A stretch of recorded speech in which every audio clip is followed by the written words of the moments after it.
Hey guys and welcome back to Best Car Picks. നമ്മളിപ്പോൾ കുറച്ച് കാലമായിട്ട് റോഡിലൂടെ ടെസ്റ്റ് ചെയ്ത് കണ്ടുകൊണ്ടിരുന്ന പുതിയ Verna face lift finally Hyundai അങ്ങോട്ട് ലോഞ്ച് ചെയ്തിട്ടുണ്ട്. വലിയ ആളും ഇല്ലാതെ വളരെ സൈലൻ്റ് ആയിട്ടാണ് ഒരു വണ്ടി ലോഞ്ച് ചെയ്തിരിക്കുന്നത്. അങ്ങനെ പ്രത്യേകിച്ച് മീഡിയ ഇൻവിറ്റേഷനോ സംഭവങ്ങളൊന്നും ഇല്ല, വേറെ ഇവൻറ്റുകളൊന്നും ഇല്ല. പക്ഷേ വണ്ടി എന്തായാലും ഇറങ്ങിയിട്ടുണ്ട്. ആൻഡ് ഇത് പറഞ്ഞു വരുമ്പോൾ അവരൊരു ഫേസ് ലിഫ്റ്റ് എന്നൊന്നും ഇതിനെ വിളിക്കുന്നുമില്ല. മാരുതിയായിരുന്നു മിക്കവാറും ജനറേഷൻ മാറ്റുന്ന പോലെ പറഞ്ഞാണിത്.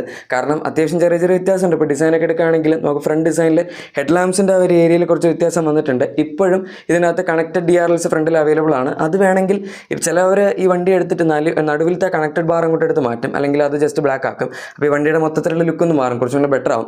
ഇവർക്ക് വേണമെങ്കിൽ അതിൽ നിന്നൊക്കെ ഇൻസ്പിറേഷൻ എടുത്തിട്ട് അങ്ങനെ ചെയ്യാമായിരുന്നു, പക്ഷേ ഏതായാലും ചെയ്തിട്ടില്ല. പിന്നെ നമ്മുടെ ഹെഡ് ലാംപ്സിൻ്റെ ഏരിയ അത് താഴത്തെ കുറച്ചുകൂടെ വലുതായിട്ടുണ്ട്. LED ഹെഡ് ലാംപ്സ് ആണ് ഡെഫിനറ്റ്ലി വരുന്നത്. പിന്നെ ബമ്പറിൻ്റെ ഒരു ഡിസൈൻ നോക്കുകയാണെങ്കിലും വ്യത്യാസമുണ്ട്. അതുപോലെ നമ്മുടെ ഗ്രില്ല് അത് കുറച്ചും കൂടെ വലുതായിട്ടുണ്ട്. നേരത്തെ കുറച്ചും കൂടെ ചെറുതായിട്ടുള്ള ഒരു ഗ്രില്ലായിരുന്നു. സോ ഫ്രണ്ടിലൊക്കെ അത്യാവശ്യം നല്ലൊരു ഡിഫറൻസ് ഉണ്ട് എന്ന് തന്നെ പറയാം. ഇനി സൈഡ് ഡിസൈനിലേക്ക് വരികയാണെങ്കിൽ അലോയ് വീൽസിൻ്റെ ഡിസൈൻ ചേഞ്ച് ചെയ്തിട്ടുണ്ട്.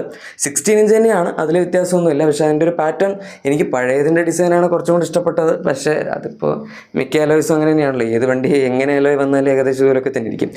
പിന്നെ നമ്മുടെ മിറേഴ്സിൻ്റെ ഡിസൈനിൽ ചെറിയ വ്യത്യാസമുണ്ട്. 360 ക്യാമറ അവർ ഇൻറ്റഗ്രേറ്റ് ചെയ്തിട്ടുണ്ട്. അതുകൊണ്ട് തന്നെ നമുക്ക് ബ്ലൈൻഡ് സ്പോട്ട് മോണിറ്റർ സാധനങ്ങളൊക്കെ അതിനകത്ത് അവൈലബിൾ ആണ്. പിന്നെ ഇതിൻ്റെ ഡോർ ഹാൻഡിൽസ് ക്രോമാണ്. അതുപോലെ നമ്മുടെ വിൻഡോ ലൈൻ്റെ താഴത്തെ ഒരു ക്രോം എലമെൻറ്റ് നിങ്ങൾക്ക് കാണാം. അത് സീപ്പിലർ വരെ എക്സ്റ്റെൻഡ് ചെയ്ത് പോകുന്നുണ്ട്. അതും കുഴപ്പമില്ല, അത് ഒരു സ്റ്റാൻഡേർഡ് ഫിറ്റ്മെൻ്റ് ആയിട്ട് കൊടുക്കുന്ന ഒരു സംഭവമാണ്. ബാക്കി സൈഡ് പാനൽ, അതായത് മെറ്റീരിയൽസിൻ്റെ പാനലൊന്നും വേറെ വ്യത്യാസമൊന്നുമില്ല, സെയിം സംഭവം തന്നെയാണ് അവർ ഉപയോഗിച്ചിരിക്കുന്നത്. ഇനി റിയർ ഡിസൈൻ എടുക്കുകയാണെങ്കിൽ ഇവിടെയും അങ്ങനെ ഭയങ്കരമായിട്ടുള്ള വ്യത്യാസം എന്നൊന്നും പറയാനില്ല. കണക്റ്റഡ് ടീൽ ലാംപ്സ് ഒക്കെ ഇപ്പോഴും കിട്ടുന്നുണ്ട്. സെയിം സംഭവം തന്നെയാണ്. അതായത് ബാക്കിൽ അവർ ആകെപ്പാടെ ബമ്പറിൻ്റെ ഡിസൈനിൽ ചെറിയ ഇച്ചിരി ടച്ചപ്പ് വർക്ക് ചെയ്തിട്ടുണ്ടെന്ന് പറയും, അത്രേ ഉള്ളൂ. ഒരു ചെറിയ സിൽവർ എലമെൻ്റ് ഒക്കെ അഡീഷണൽ ആഡ് ചെയ്തിട്ടുണ്ട്. പിന്നെ ഈ സ്പോയിലർ വേണമെങ്കിൽ കമ്പനിയിൽ നിന്ന് വെക്കാൻ പറ്റുന്ന സാധനമായിരുന്നു തോന്നുന്നു. കുറേയൊക്കെ ആക്സറീസ് ഈ വണ്ടിയിൽ അവരിപ്പോൾ കാണിച്ചിരിക്കുന്ന വണ്ടിയിൽ കൊടുത്തിട്ടുണ്ട്. ഈ സ്പോയിലർ ഭയങ്കര ആഫ്റ്റർ തോട്ട് പോലെ ഉണ്ട്. വെർട്ടസിൽ ഒരു നല്ല സട്ടലായിട്ടുള്ളൊരു ചെറിയ സ്പോയിലറാണ്. എനിക്ക് കുറച്ചും കൂടെ ആ ഒരു ഡിസൈനാണ് ഇഷ്ടം. ഇതിൻ്റെ അകത്ത് ഇപ്പോൾ ശരിക്കും ഒരു വേറൊരു സാധനം നമുക്കിതെടുത്ത് വെക്കണം എന്ന് പറഞ്ഞ് വെച്ച പോലുണ്ട്. പിന്നെ എയർ ട്രാക്ക് വർക്ക് ചെയ്യണം എന്നല്ല, ജസ്റ്റ് ലുക്കിന് വേണ്ടി മാത്രമാണ്. ഇനി ഇൻറ്റീരിയർ എടുക്കുകയാണെങ്കിൽ ഇവിടെയാണ് നമുക്ക് എക്സ്റ്റീരിയർ വെച്ച് കമ്പയർ ചെയ്യുമ്പോൾ കുറച്ചുകൂടെ കൂടുതൽ ഡിഫറൻസ് പറയാൻ പറ്റുന്നത്. ഫസ്റ്റ് ഓഫ് ഓൾ നമുക്കതിൻ്റെ സ്റ്റിയറിംഗ് വീലിൻ്റെ ഡിസൈൻ അത് നിങ്ങൾ നേരത്തെ കണ്ടിട്ടുണ്ടായിരിക്കും. നമുക്കിതിന് മുന്നേ 2 സ്പോക്ക് സ്റ്റിയറിംഗ് വീലായിരുന്നു കിട്ടിയിരുന്നത്. അത് ഏതായാലും മാറ്റിയിട്ടുണ്ട്. അതിന് പകരം നമുക്കിപ്പോൾ പുതിയ നമ്മുടെ വെന്യൂലൊക്കെ കണ്ട, അതായത് ഫേസ് ലിഫ്റ്റ് വെന്യൂൽ കണ്ട അതേ സ്റ്റിയറിംഗ് വീലാണ് വരുന്നത്. ഹ്യുണ്ടായുടെ H പാറ്റേൺ സിംബലൈസ് ചെയ്യുന്ന 4 ഡോട്ടാണ് ഇതിന് നടുവിൽ കൊടുത്തിരിക്കുന്നത്. ലോഗോ ഒന്നുമില്ല. ആൻഡ് ഈ ഡിസൈൻ ആണെങ്കിലും കാണാൻ അത്യാവശ്യം നല്ലതാണ്. കുറച്ചുകൊണ്ട് മോഡേൺ ഫീച്ചറിസ്റ്റിക് ആയിട്ടുള്ള ഡിസൈൻ എന്ന് പറയാം. പിന്നെ ഇൻസ്ട്രുമെൻ്റ് ക്ലസ്റ്റർ ഫൈനലി അവർ മാറ്റിയിട്ടുണ്ട്. നേരത്തെ വെർണയിൽ എനിക്ക് തീരെ ഇഷ്ടമല്ലാണ്ടിരുന്ന എൻ്റെ ഇൻസ്ട്രുമെൻ്റ് ക്ലസ്റ്റർ ആയിരുന്നു. സംഭവം പറഞ്ഞു വരുമ്പോൾ ഡിജിറ്റലൊക്കെ ആയിരുന്നു. പക്ഷേ അതിൻ്റെ മീറ്റർ സാധനങ്ങൾ സെൻട്രലിൽ ഒരു ചെറിയ ഡിസ്പ്ലേ ഉണ്ട്. അത് കഴിഞ്ഞിട്ട് ബാക്കി ടാക്കോമീറ്റർ മറ്റെല്ലാം നമ്മുടെ സ്മാർട്ട് വാച്ചല്ല മറ്റേ ഡിജിറ്റൽ വാച്ച് പോലത്തെ ഡിസ്പ്ലേ ആയിരുന്നു. ഇപ്പോൾ എന്തായാലും മാറ്റി നമുക്ക് കറക്റ്റിലൊക്കെ കിട്ടുന്ന സെയിം 10.25 ഇഞ്ചസിൻ്റെ ഒരു ഡിജിറ്റൽ ഇൻസ്ട്രുമെൻ്റ് ക്ലസ്റ്റർ കൊടുത്തിട്ടുണ്ട്. ഇവർക്ക് വേണമെങ്കിൽ നമ്മുടെ സെറോസിൽ അങ്ങനത്തെ വണ്ടികളൊക്കെ വന്ന പുതിയ 12.3 ഇഞ്ചസിൻ്റെ യൂണിറ്റ് കൊടുക്കാമായിരുന്നു. പക്ഷേ സെയിം പഴയ ആ ഒരു 10.25 ഇഞ്ച് തന്നെയാണ് യൂസ് ചെയ്തിരിക്കുന്നത്. ഇൻഫർടൈൻ സിസ്റ്റം അത് തന്നെയാണ്. പക്ഷേ ഇപ്രാവശ്യം വയർലെസ് ആൻഡ്രോയിഡ് ഓട്ടോ ആപ്പിൾ കാർപ്ലേയും സപ്പോർട്ട് ചെയ്യുന്നുണ്ട്. നേരത്തെ ഇവരുടെ ഈ പഴയ UI വന്നുകൊണ്ടിരുന്ന system wired CarPlay Android Auto ഒക്കെ ആയിരുന്നു സപ്പോർട്ട് ചെയ്തുകൊണ്ടിരുന്നത്. ഈ സെയിം സൈസിൽ 8 ഇഞ്ചസിന് സപ്പോർട്ട് ചെയ്യായിരുന്നു, പക്ഷേ ഇത് സപ്പോർട്ട് ചെയ്യില്ലായിരുന്നു. ഇപ്പോൾ എന്തായാലും മാറ്റി. പിന്നെ ചെറിയ ആംബിയൻ ലൈറ്റും സംഭവങ്ങളൊക്കെ നിങ്ങൾക്ക് കാണാം.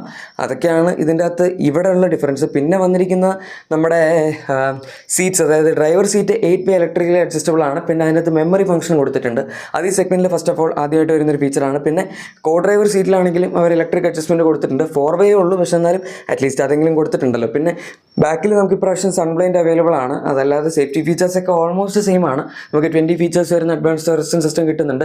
7 air bags, ABS, ABD, hill start test, അങ്ങനത്തെ സാധനങ്ങളെല്ലാം ഡെഫിനറ്റ്ലി വാഹനത്തിൽ കിട്ടുന്നുണ്ട്. പിന്നെ ഇതിന് ഗ്ലോബൽ NCAPൽ 5 സ്റ്റാർ റേറ്റിംഗ് കിട്ടിയതായിരുന്നു. Even though body shell integrity unstable ആയിരുന്നെങ്കിലും 5 സ്റ്റാർ റേറ്റിംഗ് 5 സ്റ്റാർ റേറ്റിംഗ് പണ്ട് 2, 3 ഒക്കെയാണ് കിട്ടിക്കൊണ്ടിരുന്നത്. അതിലും എന്തുകൊണ്ടും ബെറ്റർ ആണല്ലോ. സീറ്റ്സിൻ്റെ ഒരു കളർ കോമ്പിനേഷനൊക്കെ നിങ്ങൾക്ക് ഇവിടെ കാണാം. നമുക്ക് ഫുൾ ഒരു വൈറ്റ് ആൻഡ് ബ്ലാക്കിൻ്റെ ഒരു കോമ്പിനേഷനാണ് വരുന്നത്. സീറ്റ്സ് ഫുള്ള് വൈറ്റ് ആണ്.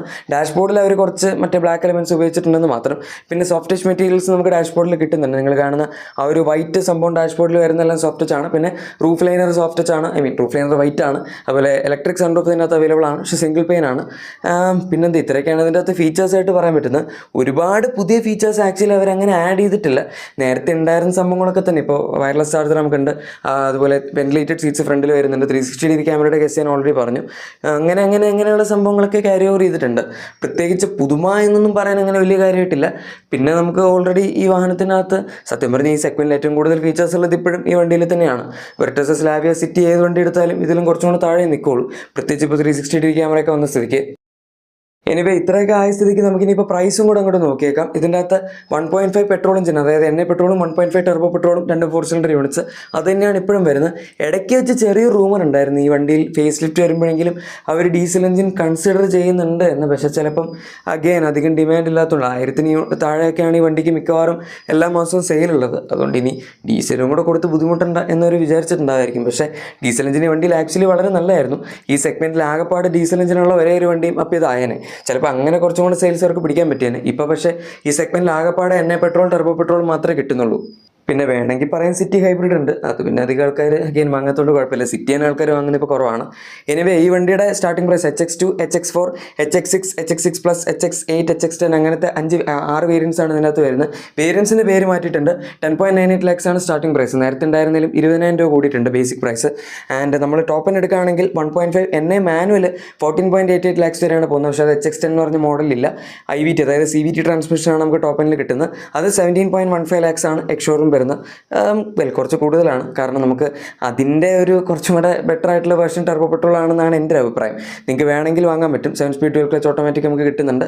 HX10 18.25 lakhs ആണ് വരുന്നത്. 1.5 ലക്ഷം രൂപ എക്സ്ട്രാ ഇട്ട് കഴിഞ്ഞാൽ ടോപ്പ് എൻഡ് 1.5 IVT എടുക്കുന്നതിന് വരെ നമുക്ക് DCT എടുക്കാനുള്ള ഓപ്ഷൻ കിട്ടും.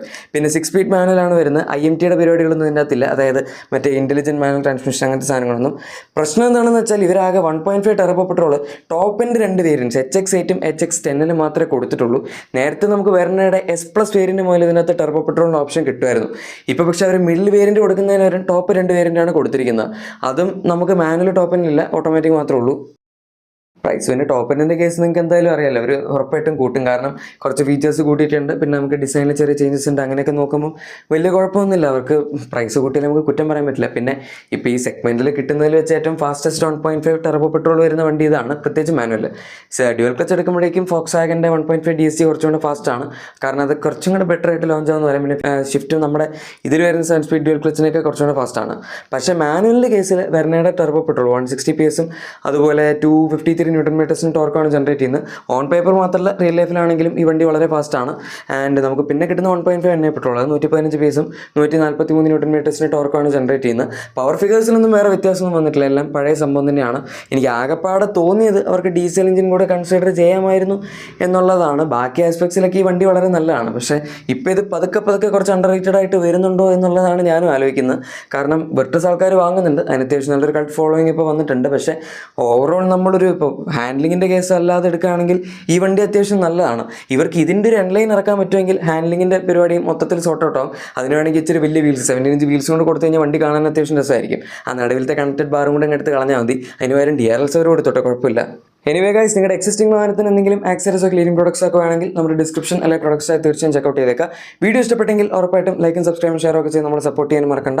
നമുക്ക് മറ്റൊരു വീഡിയോയിൽ കാണാം. അതുവരെ thank you for watching my video and good bye.